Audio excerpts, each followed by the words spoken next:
رسول اللہ صلی اللہ علیہ وآلہ وسلم کی سب سے کم عمر اور محبوب ترین زوجہ محترمہ حضرت عائشہ رضی اللہ تعالی عنہا ہیں۔ آپ رضی اللہ تعالی عنہا کا نام عائشہ، خطاب ام المؤمنین جبکہ لقب صدیقہ تھا، اور کنیت ام عبداللہ تھی۔ آپ کے والد گرامی کا نام عبداللہ بن ابی قحافہ تھا، لیکن ان کو ابو بکر کے نام سے پکارا جاتا تھا۔ آپ کی والدہ کا نام ام رومان بنت عامر تھا۔ آپ والد کی طرف سے قریشی اور والدہ کی طرف سے کنانیہ تھیں۔ اس حساب سے سیدہ عائشہ رضی اللہ تعالی عنہا کا نسب نبی اکرم صلی اللہ علیہ وآلہ وسلم سے 7ویں پشت پر اور ماں کی طرف سے 11ویں پشت پر ملتا ہے۔ آپ کے ہاں کوئی اولاد نہیں ہوئی۔ رسول اللہ صلی اللہ علیہ وآلہ وسلم نے فرمایا، تم اپنے بھانجے عبداللہ بن زبیر کے نام پر اپنی کنیت رکھ لو۔ سیدہ عائشہ رضی اللہ تعالی عنہا نبوت کے چوتھے سال ماہ شوال میں پیدا ہوئیں۔ صحیح بخاری میں سیدہ عائشہ رضی اللہ تعالی عنہا کا اپنا بیان ہے کہ 6 سال کی عمر میں میرا نکاح نبی اکرم صلی اللہ علیہ وآلہ وسلم سے ہوا اور 9 سال کی عمر میں رخصتی ہوئی۔ رسول اللہ صلی اللہ علیہ وآلہ وسلم کی پہلی زوجہ محترمہ حضرت خدیجہ رضی اللہ تعالی عنہا جب نبوت کے 10ویں سال انتقال کر گئیں تو رسول اللہ صلی اللہ علیہ وآلہ وسلم وفا شعار اور غم گسار بیوی کے بعد بہت غمگین رہنے لگے۔ اس کے بعد صحابی رسول حضرت عثمان بن مظعون کی زوجہ محترمہ حضرت خولہ بنت حکیم رضی اللہ تعالی عنہا نے یہ صورتحال دیکھ کر رسول اللہ صلی اللہ علیہ وآلہ وسلم کو دوسرے نکاح کی تجویز دی۔ صحیح بخاری کی روایت کے مطابق نبی اکرم صلی اللہ علیہ وآلہ وسلم کی طرف سے حضرت عائشہ صدیقہ رضی اللہ تعالی عنہا سے نکاح کا پیغام حضرت عائشہ کے ولی اور والد حضرت ابو بکر صدیق رضی اللہ تعالی عنہ کو پہنچا تو انہوں نے کہا، میں تو آپ صلی اللہ علیہ وآلہ وسلم کا بھائی ہوں، تو عائشہ کا نکاح آپ صلی اللہ علیہ وآلہ وسلم سے کیسے ہو سکتا ہے؟ اس پر نبی اکرم صلی اللہ علیہ وآلہ وسلم نے فرمایا، تم میرے دینی بھائی ہو، نسبی نہیں، لہذا عائشہ کا نکاح مجھ سے ہو سکتا ہے، وہ میرے لیے حلال ہے۔ اس طرح عائشہ رضی اللہ تعالی عنہا کا نکاح حضور اکرم صلی اللہ علیہ وآلہ وسلم سے ہوا۔ نکاح بہت سادگی سے ہوا۔ حضرت عائشہ رضی اللہ تعالی عنہا فرماتی ہیں کہ نبی اکرم صلی اللہ علیہ وآلہ وسلم نے ایک روز فرمایا، اے عائشہ، نکاح سے پہلے تم مجھے 2 دفعہ دکھائی گئیں۔ جبریل امین ریشم کے کپڑے میں کوئی چیز لپیٹ کر لائے اور کہا کہ یہ آپ کی بیوی ہیں۔ میں نے کپڑے کو کھولا تو اس میں آپ کی تصویر تھی، چنانچہ میں نے کہا کہ اگر یہ اللہ تعالیٰ کا فیصلہ ہے تو اللہ ضرور کرے گا۔ گویا بذریعہ وحی رسول اللہ صلی اللہ علیہ وآلہ وسلم کو اس نکاح کے بارے میں بتایا گیا۔ نکاح کے بعد 3 سال تک حضرت عائشہ رضی اللہ تعالی عنہا اپنے میکے میں رہیں۔ ہجرت کے بعد انتہائی سادگی سے رخصتی ہوئی۔ اس وقت آپ رضی اللہ تعالی عنہ کی عمر مبارک 9 سال تھی۔ سیدہ عائشہ رضی اللہ تعالی عنہا کا حجرہ بہت چھوٹا تھا۔ چھت کی بلندی اتنی تھی کہ آدمی ہاتھ سے چھو سکتا تھا۔ سامان کے طور پر ایک چارپائی، ایک چٹائی، ایک بستر اور ایک کھجور کی چھال سے بھرا ہوا تکیہ موجود تھا۔ کھجوریں رکھنے کے لیے 1 یا 2 مٹکے، پانی رکھنے کے لیے 1 برتن اور پینے کے لیے 1 پیالہ تھا۔ گھر میں کھانا پکانے کی نوبت بہت کم آتی تھی۔ حضرت عائشہ رضی اللہ تعالی عنہا فرماتی ہیں کہ کبھی بھی 3 روز متواتر ایسے نہیں گزرے کہ خاندان نبوت نے پیٹ بھر کر کھانا کھایا ہو۔ فتح خیبر کے بعد آسانی ہوئی تو آپ صلی اللہ علیہ وآلہ وسلم نے ازواج مطہرات کے سالانہ اخراجات مقرر کر دیے۔ نبی اکرم صلی اللہ علیہ وآلہ وسلم کو سیدہ عائشہ سے بہت محبت تھی اور اس بات سے صحابہ بھی خوب واقف تھے، چنانچہ یہ حضرات تحائف بھی اسی روز بھیجتے تھے جس روز حضور اکرم صلی اللہ علیہ وآلہ وسلم حضرت عائشہ کے گھر تشریف فرما ہوتے تھے۔ آپ صلی اللہ علیہ وآلہ وسلم اکثر حضرت عائشہ کے ساتھ ایک ہی برتن میں کھانا تناول فرماتے اور ہڈی یا بوٹی اس جگہ سے کھاتے جہاں سے سیدہ عائشہ رضی اللہ تعالیٰ عنہ نے کھائی ہوتی تھی۔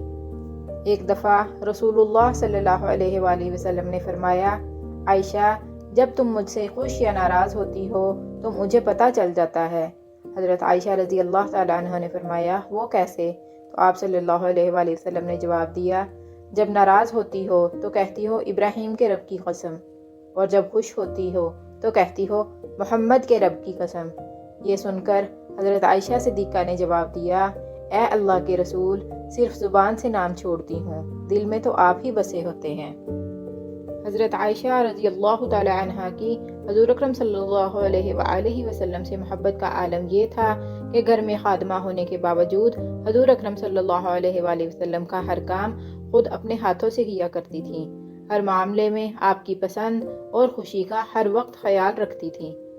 شعبان 5 ہجری میں واقعہ افک پیش آیا۔ صحیح بخاری اور دوسری احادیث کی کتب میں بھی اس واقعہ کا ذکر موجود ہے، جب شعبان 5 ہجری کو نبی اکرم صلی اللہ علیہ وآلہ وسلم نے غزوہ بنی مصطلق کے لیے سفر کی تیاری کی۔ صحابہ رضی اللہ تعالیٰ عنہ کے ساتھ منافقین کی ایک بڑی تعداد بھی اسلامی فوج میں شامل ہو گئی۔ اس سفر میں عائشہ رضی اللہ تعالیٰ عنہ بھی حضور صلی اللہ علیہ وآلہ وسلم کے ہمراہ تھیں۔ سفر پر نکلنے سے پہلے آپ رضی اللہ تعالیٰ عنہ نے اپنی بڑی بہن حضرت اسماء رضی اللہ تعالیٰ عنہ کا ہار پہننے کے لیے مانگ لیا۔ اس وقت پردے کا حکم نازل ہو چکا تھا، چنانچہ آپ دوران سفر ہودج میں ہی سوار رہیں۔ اس وقت آپ بہت دبلی پتلی تھیں کہ ہودج اٹھانے والوں کو محسوس ہی نہ ہوتا تھا کہ آپ رضی اللہ تعالیٰ عنہ اس میں سوار ہیں بھی یا نہیں۔ غزوہ بنی مصطلق سے واپسی پر مدینے کے قریب رسول اللہ صلی اللہ علیہ وآلہ وسلم نے اپنے لشکر کے ہمراہ قیام فرمایا۔ رات کو پچھلے پہر قافلے کو روانگی کو حکم پہلے ہی دے دیا گیا تھا، جبکہ سیدہ رضی اللہ تعالی عنہا اس حکم سے لا علم تھیں۔ قافلے کی روانگی سے قبل حضرت عائشہ رضی اللہ تعالی عنہا قضاء حاجت کے لیے قافلے سے دور آڑ میں چلی گئیں۔ واپس لوٹیں تو گلے پر ہاتھ لگنے پر محسوس ہوا کہ ہار موجود نہیں تھا۔ بہت گھبرائیں اور واپس جا کر ہار ڈھونڈنے لگیں۔ ادھر قافلہ روانگی کے لیے تیار تھا۔ خادموں نے یہ سوچ کر کہ حضرت عائشہ رضی اللہ تعالی عنہا ہودج میں موجود ہیں، ہودج کو اونٹ پر رکھا اور واپسی کا سفر شروع کر دیا۔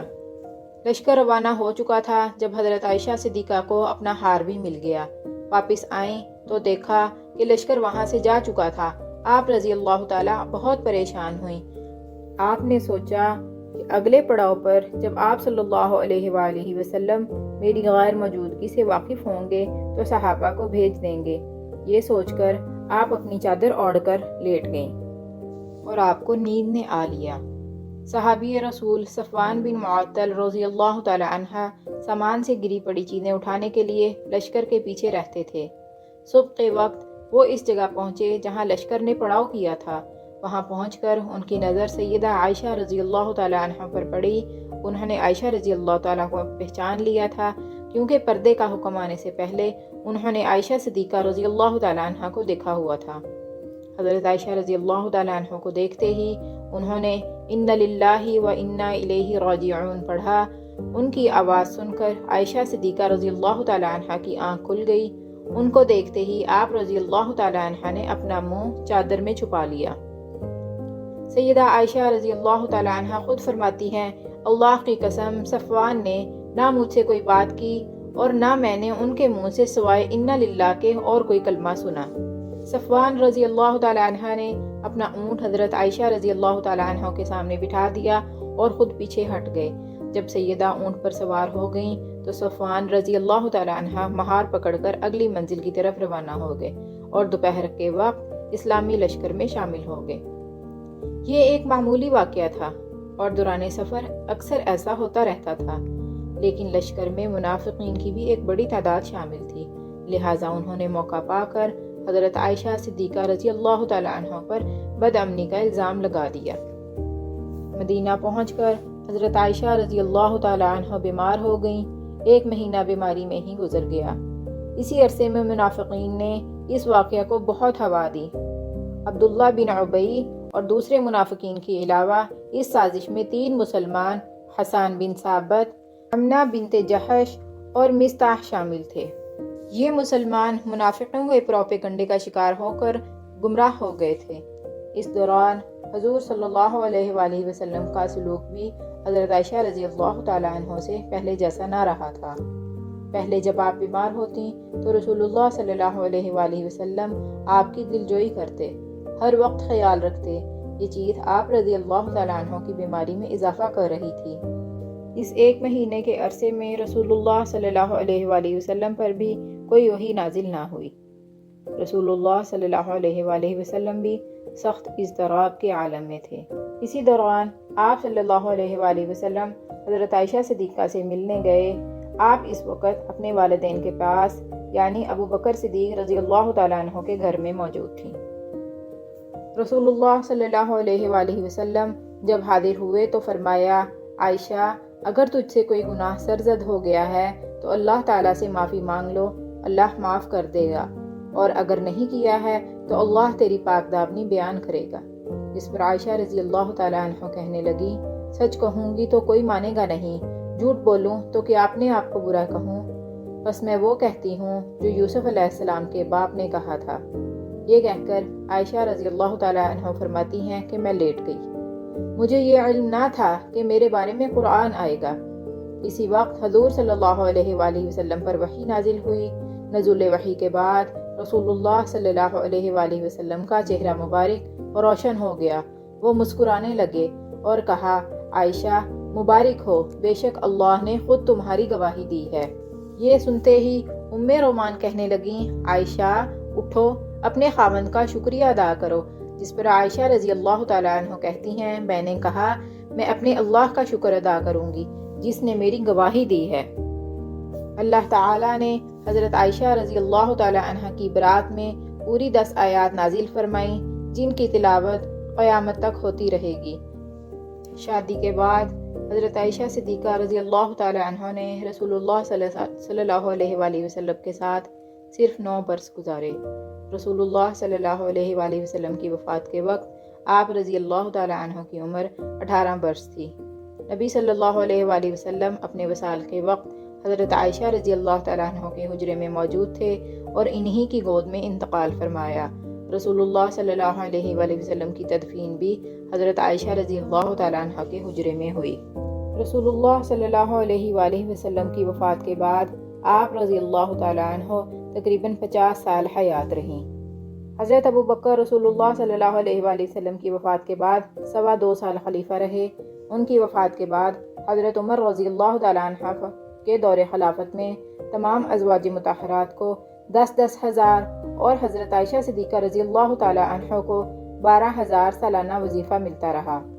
حضرت عائشہ رضی اللہ تعالیٰ عنہ حضرت عثمان، حضرت علی اور حضرت حسن بن علی کے ادوار خلافت میں حیات رہیں، حتیٰ کہ سیدنا امیر معاویہ کی مدت خلافت ختم ہونے سے 2 سال قبل 17 رمضان المبارک سن 58 ہجری کو 67 سال کی عمر میں وفات پا گئیں۔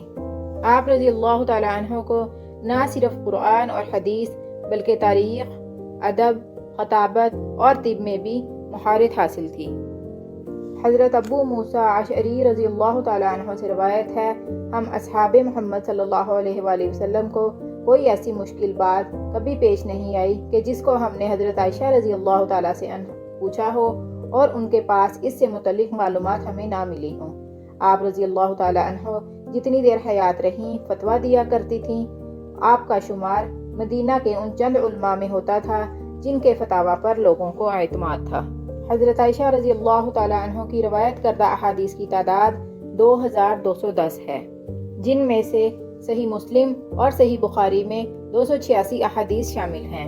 اللہ تعالی عائشہ رضی اللہ تعالیٰ عنہ پر اپنی 1000 رحمتیں نازل فرمائے اور ہمیں بھی ان کے نقش قدم پر چل کر پاکیزگی، پاک دامنی اور عزت و عصمت والی زندگی گزارنے کی توفیق عطا فرمائے۔